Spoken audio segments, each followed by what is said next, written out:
A lot of men, most men, I would say, are always willing to wait, but they want to know that the potential is there, that you're attracted to him, that you also want to invest in him because you see that future with him. Hey guys, welcome back to my YouTube channel. Today we are talking about the 10 biggest turnoffs for men. Most of you naturally have these turnoffs, so it's almost like a male version of the ick, like something in your gut just doesn't feel right. And sometimes you make the mistake of pushing through that and still pursuing that woman. Any of these can very much be categorized as red flags. So the bottom line is that if you are following these and you feel that gut feeling when you run into a woman that's demonstrating one of these 10 things or multiples of these 10 things, that is a clue to run. As always, guys, leave your comments below if you agree or disagree on any of these. Plus, sharing your experiences, I think, really helps out other men. So please include that below. For most of you guys, I think that you know the majority of this list, but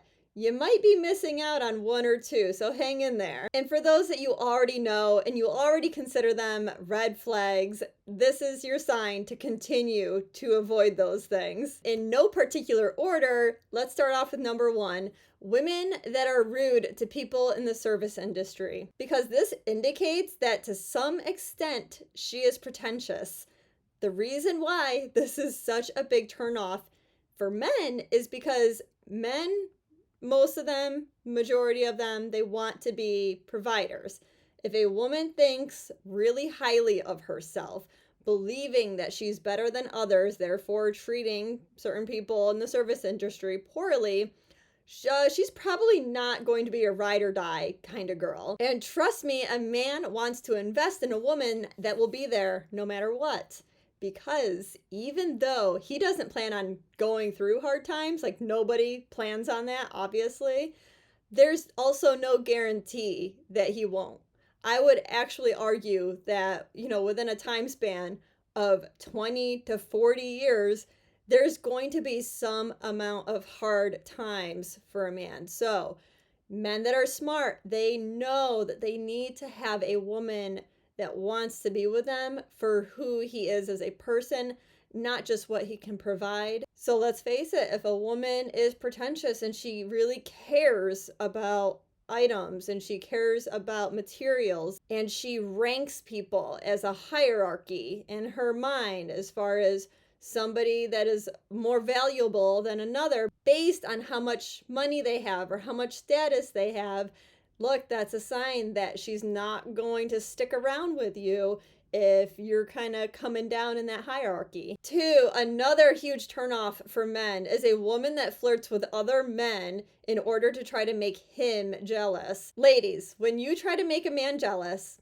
ask yourself, what are you really after? I'm willing to bet that it's that you really actually just want your man's attention. There are far better ways to get it because this is not it. Now, on the other side of that, if it's not just to get his attention, which is even worse, like let's say you're at a party or a bar and you decide to flirt with other guys just to make him jealous, to get back at him because you're mad at him about something. This is such a childish move that you should have gotten over in your 20s. Because a good man will fall in love with an emotionally mature woman, a woman that can handle her feelings, even if those feelings include anger, not one who tries to get revenge by making a fool of herself with every man in the room. 3, I feel like this is pretty self-explanatory, but another huge turnoff for men is poor hygiene. For the most part, women are really good when it comes to self-care and hygiene.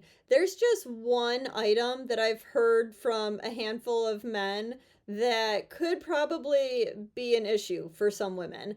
And I also know that this is a trend right now among women, and that is to try to go as many days as you can without washing your hair. There's supposed to be some kind of science behind it that it, actually helps improve your hair, that there is such thing as overwashing and you want some of those natural oils to kind of soak in.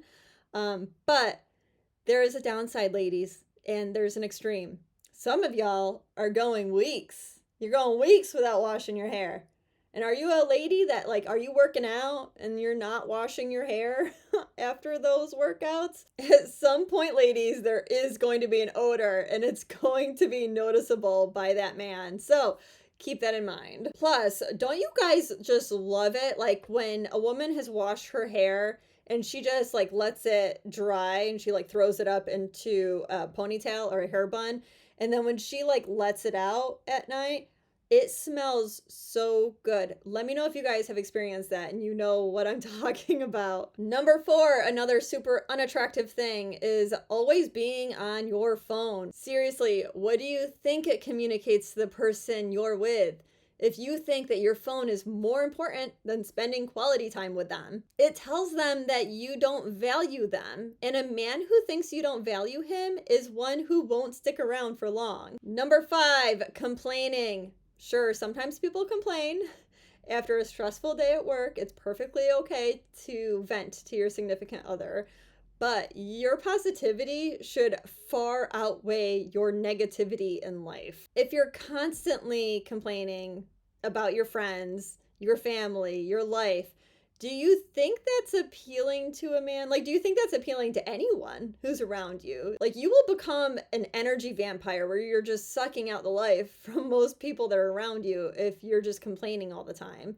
People can feel negative energy, and it is a turnoff. Number 6, another big turnoff for men is when you are bashing your ex. Like, you are continuously talking about him. Because honestly, whether it's you're talking positive or negative about another man that you have been intimate with, that you've been in a relationship with, it just makes it seem like you're not over it. Now, of course, there's going to be situations when your ex is coming up, especially if you're talking about an ex that you were married to, that you share children with, and that you're co parenting with. That sort of thing is going to come up, although I recommend curbing it sometimes because you don't want the whole relationship with you and your new man to be all about your past. Most men, especially good men that know their value, they just don't want to be in that energy where you're constantly focused on another man, whether it is positive or negative. Number 7, this one might get me in trouble, I don't know, but smoking. Like, it's one of those personal habits that the majority of men don't like. If you guys disagree, let me know. But this is what I've heard for the most part. And this actually also includes vaping. I mean, vaping is probably on the scale, not as bad as straight up smoking, but it is still seen as sort of that a dirty habit. Number 8, a lot of women might fall into this: bad driving. Bad driving. Now, okay, this is my 2 cents. My personal opinion, men. This is where I think give some leeway on this. Because if you've been seeing each other for a while, I really think that women that trust you and that have fallen in love with you, if you're being the passenger princess, and you're riding shotgun, she's the one driving, she might be in the habit of being like really comfortable and like feeling safe with you, that she has a tendency of shutting off her brain and she's not paying attention like she needs to be when she's driving. That might be what's happening. So give her a little bit of flexibility there. But I think it's pretty clear that difference, and she's like making a whoopsie mistake versus a woman that's just a really unsafe, terrible driver. Number 9, this is a serious one. This is a big one, but it's a woman that is manipulative. I think there are some clear signs of this that can occur early on, and that's through these dating games that women will play, where she's avoiding texting you back every hour and a half. Like, she's never one that actually will text you back right away. And how often does that really happen? Because like, we're always plugged into our phones, and at some point, like, she's going to have her phone right here when she's receiving the text, and there's no reason why she can't just text you back when she's not doing that. It's because she's in that mindset of playing games, and men are just not into that. The last one, guys, number 10, this is another big one, a pretty serious one. Selfishness and a lack of effort is an absolute turnoff for men. And that is because men within our society, they are conditioned to be givers within a relationship and to put in really all of the effort early on when dating. So when that doesn't ever get reciprocated or balanced out, he actually will feel like she's not that interested in him. That is a big turnoff because men want to pursue a woman where there is potential, even. Like, it's not even a woman that needs to necessarily get into bed with him the first 3 nights. A lot of men, most men, I would say, are always willing to wait, but they want to know that the potential is there, that you're attracted to him, that you also want to invest in him because you see that future with him. When you're not doing those little pieces of investment, it's telling him that you aren't probably foreseeing that you don't really see that future with him. And that really unmotivates him. It takes away his desire to pursue you. That is where a man, even when he's been giving a ton of effort to begin with, like, it'll fizzle out because he's not receiving any of that energy back. All right, guys, that is it. Let me know, as always, in the comments if you agree or disagree, and I will see you guys next week.